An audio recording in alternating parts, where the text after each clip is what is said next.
Assalamualaikum warahmatullahi wabarakatuh. Saya Sinta Nuria akan mempresentasikan terkait materi perencanaan strategis. Definisi dari perencanaan strategis adalah sebuah proses yang melibatkan pendeskripsian tujuan organisasi, penilaian hambatan yang menghalangi pencapaian tujuan tersebut, serta penilaian pendekatan untuk melangkah lebih maju.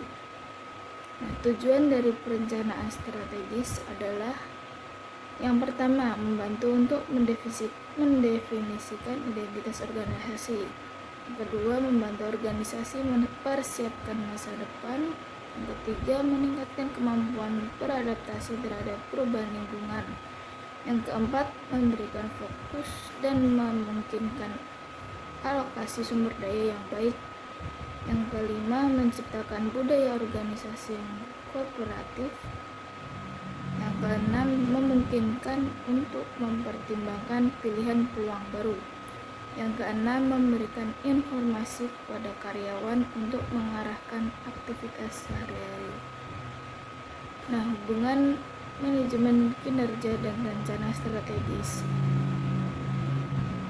Alasan rencana strategis dihubungkan dengan manajemen kinerja itu karena banyak rencana strategis yang gagal karena tidak diartikan dalam tindakan. Yang kedua, manajemen kinerja memiliki peran penting dalam mengartikan strategi menjadi sebuah tindakan. Dan yang ketiga, strategi harus mengalir ke bawah dalam suatu organisasi. Peran SDM dalam rencana strategis. Peran SDM dalam rencana strategis adalah yang pertama, mengkomunikasikan pengetahuan tentang rencana strategis. Kemudian yang kedua, menguraikan pengetahuan, keterampilan, dan kemampuan yang dibutuhkan untuk implementasi strategi. Yang ketiga, mengusulkan sistem kompensasi. Langkah-langkah perencanaan strategis. Perencanaan strategis itu meliputi yang pertama, analisis SWOT, kedua, visi, misi, tujuan, dan strategi. Analisis SWOT. Analisis SWOT adalah alat perencanaan strategis untuk mengevaluasi kekuatan, kelemahan, peluang, dan ancaman pada proyek atau bisnis. Komponen dalam analisis SWOT. Yang pertama, kekuatan, yaitu atribut positif dan keunggulan kompetitif yang dimiliki seperti reputasi merek, tim berbakat, ataupun teknologi yang mutakhir.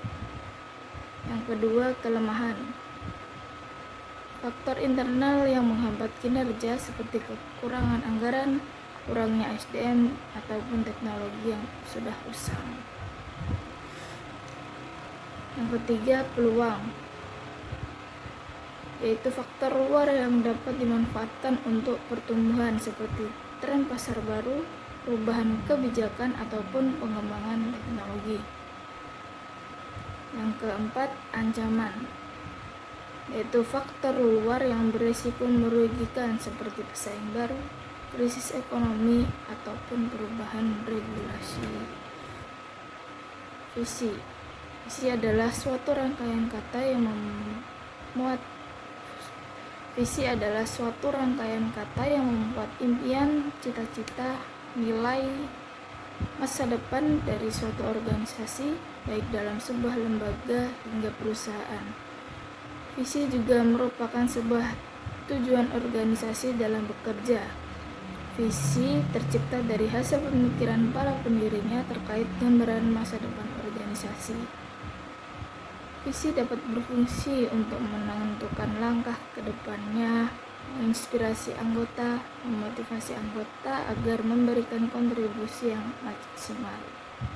Selanjutnya, misi. Misi adalah bagaimana sebuah perusahaan dapat mewujudkan cita-citanya tersebut di masa depan. Selain itu, misi juga akan menjawab beberapa pertanyaan seperti bagaimana sikap perusahaan, bagaimana upaya untuk menang, hingga bagaimana mengukur sebuah proses kemajuan. Jadi, Misi dapat disimpulkan sebagai sekumpulan rencana ataupun cara yang ditentukan untuk mewujudkan visi yang sudah ditetapkan. Tujuan adalah hasil akhir atau sasaran yang ingin dicapai organisasi, sedangkan strategi adalah perencanaan jangka panjang dan langkah-langkah sistematis untuk mencapai tujuan tersebut. Tujuan menetapkan apa yang dicapai, dan strategi menentukan bagaimana cara mencapai tujuan tersebut. Strategi perusahaan adalah rencana jangka panjang dan tindakan terarah untuk mencapai tujuan, visi, dan misi organisasi, serta menciptakan keunggulan kompetitif di pasar. Hal ini melibatkan alokasi sumber daya yang efisien, analisis lingkungan bisnis, serta manajemen risiko untuk memenangkan persaingan. Strategi ini mencakup pertumbuhan, stabilitas, hingga diversifikasi.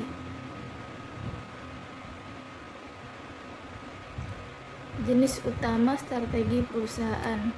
Pertama, tingkat korporasi, yaitu menentukan arah keseluruhan bisnis. Yang kedua, tingkat bisnis, fokus pada keunggulan bersaing. Yang ketiga, strategi fungsional, yaitu strategi operasional untuk mendukung strategi bisnis. Sekian dari saya, mungkin itu saja yang dapat saya sampaikan. Kurang lebihnya mohon maaf. Assalamualaikum warahmatullahi wabarakatuh.